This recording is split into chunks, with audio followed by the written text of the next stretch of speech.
آپ جانتے ہیں کہ میری پہلی کتاب کے ذریعے قائد اعظم محمد علی جناح کا ایک مشہور قول جعلی ثابت ہوا۔ اس واحد حوالے نے پاکستان میں جامعات سے لے کر تعلیمی نظام اور آئین سازی تک کے معاملات کو متاثر کیا ہے۔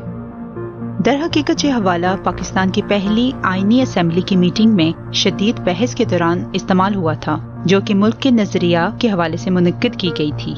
پاکستان کا تصور یا نظریہ پاکستان کیا ہے؟ یہ کہاں سے آیا اور پاکستانیوں کو اس کی اتنی پرواہ کیوں ہے؟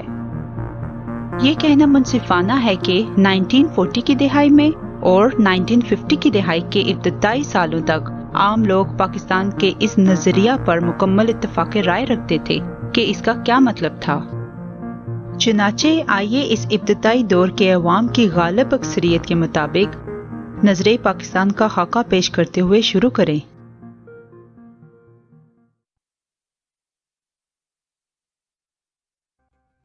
نائنٹین 1940 کی دہائی میں انڈیا کے مسلمانوں کا خیال تھا کہ پاکستان ایک ایسی جگہ ہوگی جہاں انہیں آزاد لوگوں کی طرح رہنے اور سماجی اور اقتصادی طور پر ترقی کرنے کے بہتر مواقع میسر ہوں گے۔ ان کا خیال تھا کہ یہ مواقع صرف اس لیے میسر نہیں ہوں گے کیونکہ وہ ایک عددی اکثریت ہوں گے، بلکہ اسلامی اصولوں پر مبنی اس سرزمین کا قانون اس کی ضمانت دے گا۔ یہ ہر کسی کو ذات یا عقیدے سے قطع نظر مساوات اور آزادی کی ضمانت دے گا، چاہے آج کوئی تسلیم کرے یا نہیں کہ اسلام ہی اس بات کی ضمانت دے سکتا ہے۔ بہرحال لوگوں کی بھاری اکثریت اسی پر یقین رکھتی تھی اور بڑی حد تک آج بھی اس پر یقین رکھتی ہے۔ یہی مسٹر جناح کی زندگی میں بھی پاکستانیوں کی اکثریت کا مشترکہ خواب تھا۔ انہوں نے اسے ایک عظیم مسلمان رہنما کے طور پر دیکھا جس نے اس ملک کی بنیاد رکھی تھی۔ اس ویڈیو میں ہم خواب کے ماخذ کو جاننے کی کوشش کریں گے، کیونکہ خواب اور خاص طور پر مشترکہ خواب کہیں سے تو آتے ہیں۔ اس لیے نظریہ پاکستان کے حوالے سے ہم ہندوستان کی منفرد تاریخ میں اس کے آثار تلاش کر سکتے ہیں۔ ہندوستان قدیم ثقافتوں اور قبیلوں کی وسیع سرزمین ہے اور بہت سے مذاہب کا گھر ہے۔ مسلم فاتح پہلی بار 18ویں صدی میں ہندوستان پہنچے۔ پہلی سلطنت 13ویں صدی میں قائم ہوئی اور اس کے بعد مسلمانوں کی مختلف اسلامی حکومتیں تقریباً 500 برس تک انڈیا پر حکومت کرتی رہیں۔ ان میں سے آخری اور سب سے بڑی مغلیہ سلطنت تھی۔ یورپی تاجر مسلمانوں کے 200 سال بعد یہاں پہنچے تھے۔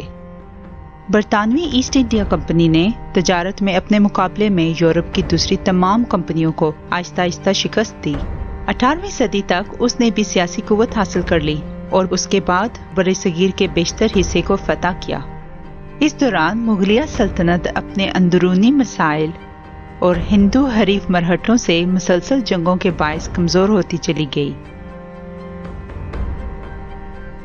نئے برطانوی حکمرانوں کے مذہبی اور نسلی تعصب نے ہندوستانیوں کے دلوں میں نفرت پیدا کر دی۔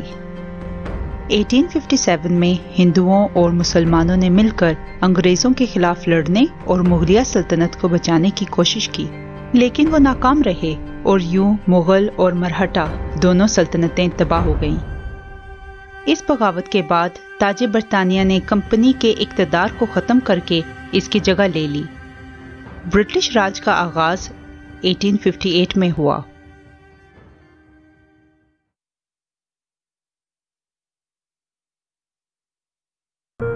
برطانوی راج نے ہندوستان کو ایک ملک کے طور پر دیکھا اور علاقائی یا سیکولر قومیت کو متعارف کرایا جو مذہبی اختلافات کو نظر انداز کر دیتا ہے۔ یورپ کے لیے مذہب کو سیاست سے الگ کرنے سے جدید مغرب کی بنیاد ڈالی گئی تھی، مگر 19ویں صدی میں ہندوستانیوں کے لیے یہ ایک نیا تصور تھا جو کسی غیر ملکی ثقافت نے ایک بالکل مختلف تاریخ سے پیش کیا تھا۔ برطانوی راج کی پالیسیاں انڈیا کی دونوں تاریخی اور جغرافیائی سچائیوں سے متصادم تھیں۔ یہ ایک ایسا بر صغیر تھا جس میں مختلف تہذیبوں سے تعلق رکھنے والے لوگ موجود تھے اور ان میں سے ہر ایک کی روایتی جڑیں اپنے مذاہب میں پائی جاتی تھیں اور دونوں مسلمانوں اور ہندوؤں کی 1000 سال سے زیادہ حکومتیں رہیں، جنہوں نے شعوری طور پر اپنی اپنی مذہبی شناخت اور نظریات کے گرد ساری تہذیبیں تعمیر کی تھیں۔ اس لیے یہ بات کوئی تعجب خیز نہیں کہ شروع سے ہی کچھ ہندو اور مسلمان مفکر اصرار کرتے رہے کہ ان کے اپنے اپنے نسلی گروہ کمیونٹیز نہیں بلکہ ایک برے صغیر پر باہم مل جل کر رہنے والی قومیں ہیں۔ سوال یہ تھا کہ آیا انڈیا کے لوگ پرامن انداز میں رہنے کی صلاحیت رکھتے ہیں؟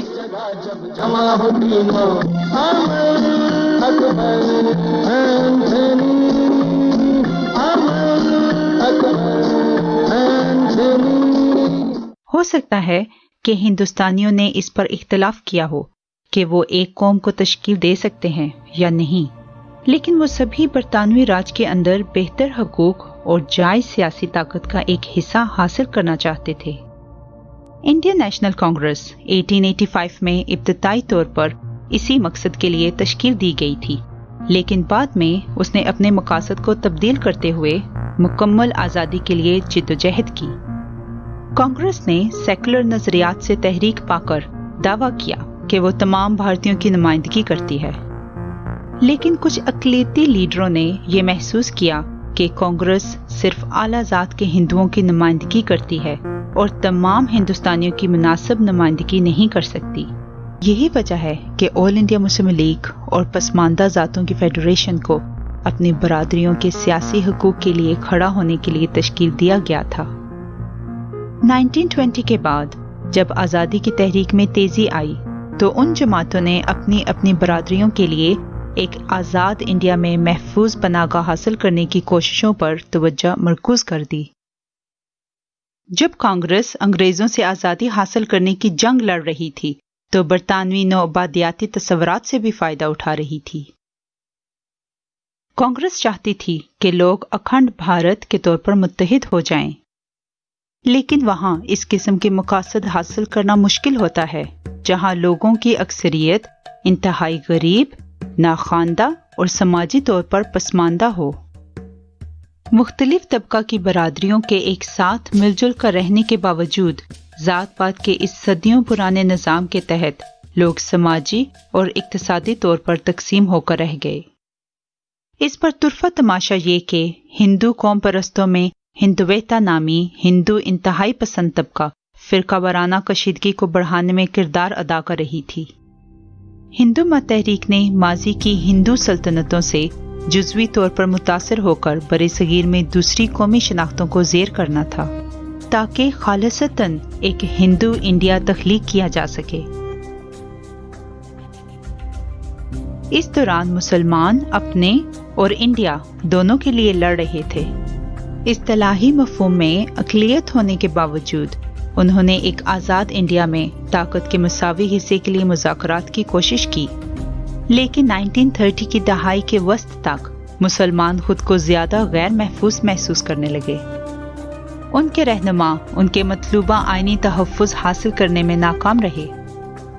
مسلمانوں اور دیگر اقلیتی گروہوں نے سماجی امتیاز کو فروغ دینے اور شہری بے چینی پیدا کرنے کا ذمہ دار ذات پات کے نظام کو اور انتہا پسند ہندوؤں کو ٹھہرایا۔ 1940 تک مسلمانوں نے آخرکار اقلیتی لیبل کو مسترد کر کے خود کو ایک قوم قرار دے دیا اور یہیں سے تحریک پاکستان کا آغاز ہوا۔